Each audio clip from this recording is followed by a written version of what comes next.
faut savoir que l'électrification des parcs de véhicules dans le milieu municipal et institutionnel est relativement complexe. Premièrement, de par la variété des véhicules qui composent ces flottes, mais aussi, à cause des budgets limités, il est crucial de faire les bons choix d'investissement, tant d'un point de vue financier, mais aussi de l'impact environnemental qu'il pourrait générer.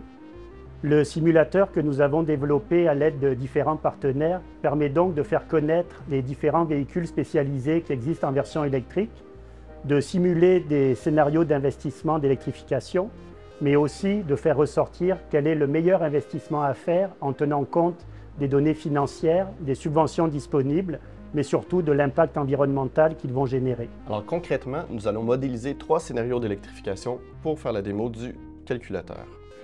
Donc c'est parti. Il faut savoir que le calculateur utilise des véhicules types et non des marques et modèles précis. Donc pour le premier scénario, on sélectionne véhicule léger et puis on peut s'imaginer ici un véhicule qui parcourrait 12 000 km annuellement.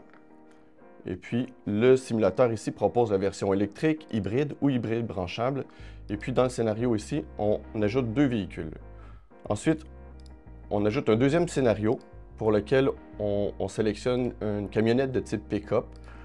Et dans ce scénario-là, on peut imaginer que la camionnette parcourt 10 000 km annuellement. Et j'ajoute le véhicule.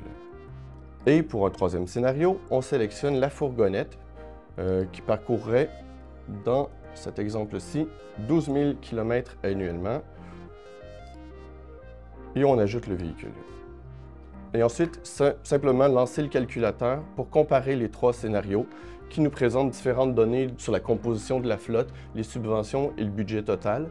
Et puis, le calculateur ici nous présente le troisième scénario comme étant le plus avantageux, non pas parce que c'est celui qui permet une réduction optimale des GES, mais parce que c'est celui pour lequel chaque tonne réduite coûte le moins cher. Ensuite, le calculateur permet de modifier différents paramètres. Ici, on modifie notre véhicule léger, nos 2 véhicules légers, et on pourrait imaginer qu'ils parcourent 14 000 km annuellement plutôt que les 12 000 initiaux.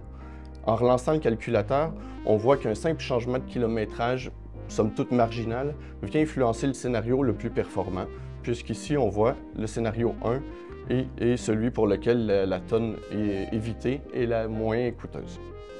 Ensuite, on peut venir modifier les données de consommation. Par défaut, la donnée de consommation du pick-up est de 20 litres au 100. On peut imaginer une consommation supérieure en imaginant que le camion tire une remorque ou transporte des outils.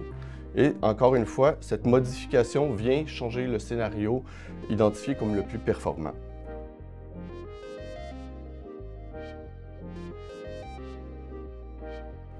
Et puis finalement, le calculateur permet aussi de générer des rapports PDF et propose différentes recommandations issues de l'approche réduire, transférer et améliorer avec des exemples d'éco-conduite et de partage de véhicules.